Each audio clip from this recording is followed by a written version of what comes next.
project, and the question I'm presenting is 2014 Spring CSE 2 Exam 2 Final question number 4. And let's look at the question first. The question asked us to write out a new method called SumPaw, which asks the user to input an integer. If the integer is a positive integer, so then it's going to go through the process and going to print out something like this. If the integer is a non-positive integer, then it's going to go to a 0 automatically. It's going to skip all this process. Since this question is pretty long and a little complex, so I decided to write out a solution and explain those step by step to make sure that you understand fully. And here is what I have written. The first part is the main method. We don't need to worry about that because it's not gonna be on the exam. So here is the new method I have written. From the printout statement, we can know that what we want to return is a string type.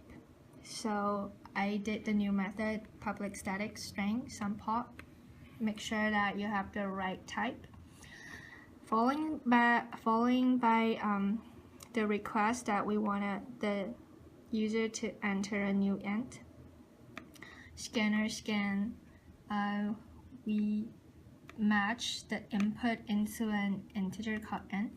So whatever that user's input is going to be, so we're going to match it to n. And as the question said, if the input is a non-positive integer, it's going to print out a 0 automatically. So I used an if and else statement. If the n as the input is smaller or equals to 0, the return is going to be 0. At sum, I initialized it here. Its sum equals to 0. Because the new method is the return type of the new method is going to be a string, so make sure we want return a string here as well. Sum is an int, so I add a string like variable and after that, so make sure that you're going to return a string. And then let's go to the else part, which is if the user input is a positive integer. After carefully observe the string we want to print it out, I divide the whole thing into 3 parts. The first is a summation. Second is a longer string type computation. The third is a string type computation too. The first smaller part I wrote here is to present the summation. As we can know, the summation 288 comes from here, 1 plus 4 plus 27 plus 256. And those, like for 1, that's 1 to the power of 1. 2 to the power of 2, 3 to the power of 3, same here, 4 to the power of 4. So I use 2 for loops to determine this equation. The first for loop is to see how many terms we need to add. The second for loop is to determine the value of each terms. Here I am using a new method called mathpaw, y, y. And this method means that y to the power of y. So if y equals to 1, math.paw 1, 1, that's going to be 1 to the power of 1, that's going to be 1. If y equals to 2, that's going to be a 2 to the power of 2, that's a 4. So I set the initial value of sum to be 0. So we can write out the inner process here. Sum equals to 0 as what we have initialized. And then since it's a for loop, we're using example 4 as the question said. X equals to 1, 1 smaller equals to 4, so it goes into the first for loops. And then the second, y equals to x, that's a 1, 1 smaller than 1 plus 1, that's a 2. So it goes to here, this statement. Sum is gonna add map that paw. Y equals to 1, so that's 1 to the power of 1, that's 1. Goes out of the loop, goes again, x equals to 2, 2 smaller equals to 4, goes here, y equals to 2, 2 smaller than 3, 2 to the power of 2, that's a 4. So sum is gonna add a new 4 there. Goes again, similar process, y is gonna be 3, because x equals to 3. Here is gonna be 3 to the power of 3, that's a 27. So add another 27 there. X equals to 4, 4 smaller equals to 4, goes here. Y equals to 4, 4 smaller than 5, so 4 to the power of 4, that's a 258. So add them up since sum is an integer type. So add them all up, that's a 288. So here is the first part of figuring out the summation. Moving to the second part. Second part is to figuring out the string type right here. I am using 2 for loops again. The first one is to determine how many terms we're adding. Second one, determine how, for the value of each terms. For here, for simplicity, I determine the string A to 1, so we can only add 3 more terms into it instead of more complex steps. And I initially claimed it right here at the beginning of the new method. Going back here, x equals to 1, 1 is smaller than 4, so that's 3 loops times, it's gonna loop 3 times, so that's like adding 3 more terms that represent here. For here, y equals to 0, 0 is smaller than x, so it's always gonna print one more times small element here. For all the thing here, I am looking at plus and a number as a little like a little group, and then multiply and another number, they are one group. So for right here, I am looping this, go with how many terms we're adding. So let's see, we're adding 3 terms. There are 3 addition signs and 3 first numbers. And then for the second little group, I am doing multiple and a little number here. So for this one, I'm looping once, looping twice, looping 3 times. And for this for loop, that represents how many times I am looping instead of each element. Let's write out the inner process. Since I have to initialize string A into a 1, and be careful, it's a string, so it's not gonna add the whole thing together into an integer or a double. So that's a 1. 1 x equals to 1, n equals to 4, 1 smaller than 4, so it goes into this for loop. Add an addition sign with an x plus 1, that's a 2. X equals to 0, 0 is smaller than 1, so it goes into this loop for 2. That's adding a multiplication sign with another 2. Break out of the loop, goes again, x equals to 2, 2 smaller than 4, so it goes into this for loop. So that's a plus sign, plus 3 goes here, but be careful, that's y equals to 0, x equals to 4, so that loops twice. So that's 2 multiplied 3 times 3. Break out of loop, goes again, plus x equals to 3, that's a 4. And then on y equals to 0, 0 is smaller than 4, that's loop 3 times. 0, 1, 2, that's 4 times. So it's gonna I mean x equals to 3, y equals to 0, 0 is smaller than 3. That's gonna go through 3 times, my fault. So that's 4 times 4 times 4, sorry, times 4. And now we can see right here, it looks the same with the second part of the string, which we want to print it out. Let's move to the third part.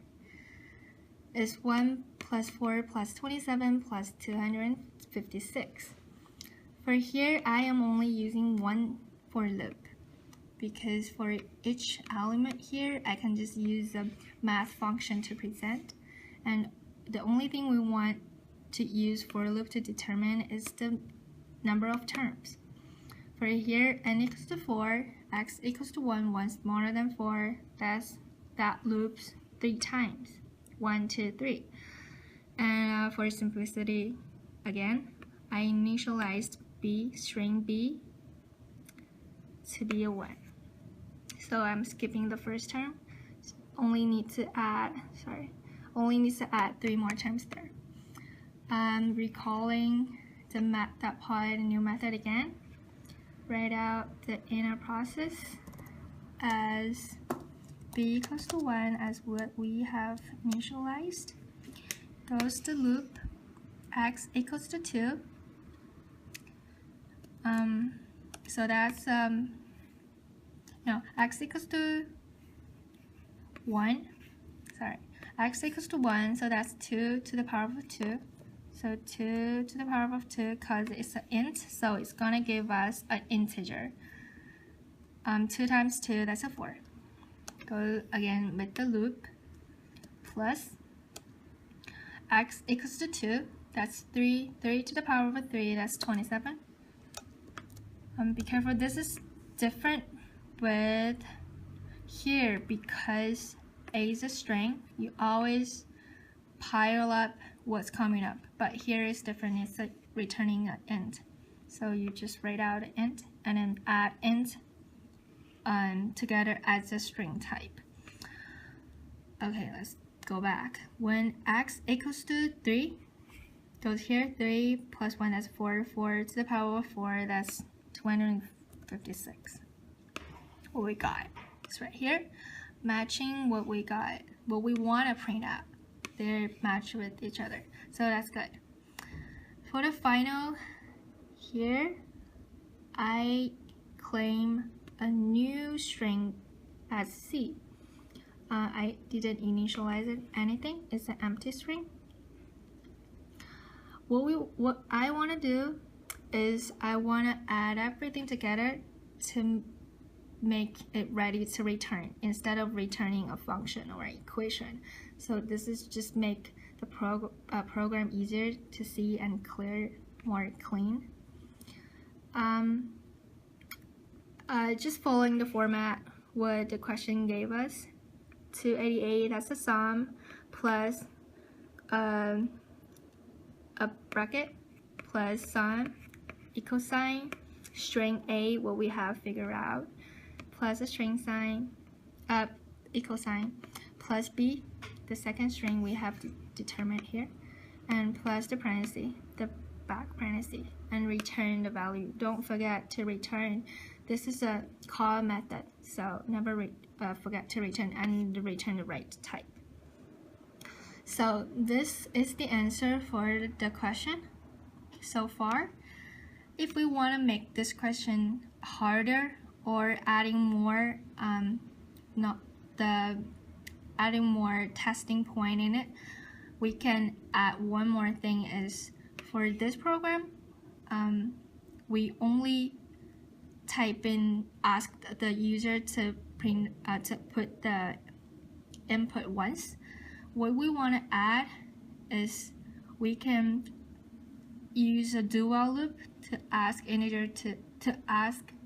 user to put multiple input until he or she wants to quit. Before that, we can run this program first and just show you guys how the output is gonna be. Enter int, we use we can just use the example that question gave us 4, so that print out like this. We can try another input value like 3, and it goes out right. So we can see here, you only enter the int once. So if we want to enter it multiple times, I added a do while loop right here into the main method. You can do it in the new method, but it's just easier to show in main method because it's shorter. The basic thing is the same. The reason I'm choosing do while loop is the advantage of do while loop is no matter what statement you put it here, is satisfied or not, it's gonna go at least once. So here I am asking the user if he or she wants to enter another int. Do you want to continue or not? Enter in y to continue, other values to exit. Scan a new scanner, scan a new input, and then put it into a string. I call it answer. I declared here. If the answer is a capital Y or smaller y, it goes again through the loop. If it's not, quit. So let's see how it works.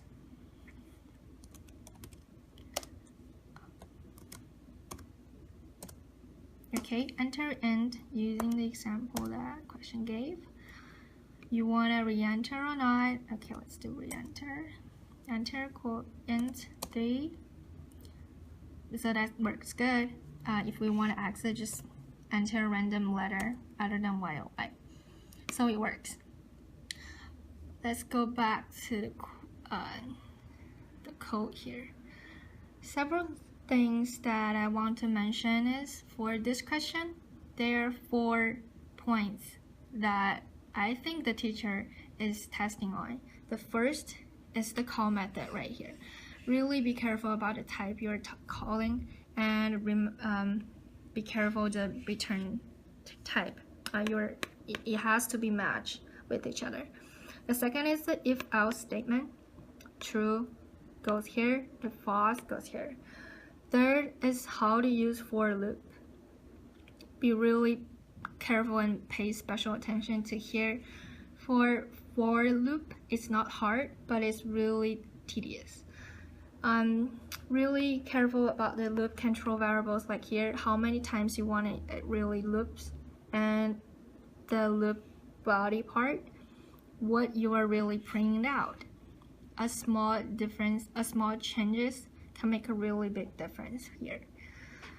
For this kind of question, my recommendation will be always write out the inner process like here, like what I have done here, to make sure that you really understand what each step's gonna bring and what each step's gonna print it out.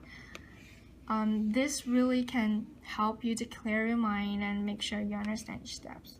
Don't be confused with all those tedious work. And so that's pretty much my tutorial. And this is Yutong Song, and thanks for watching. This is for CSE2.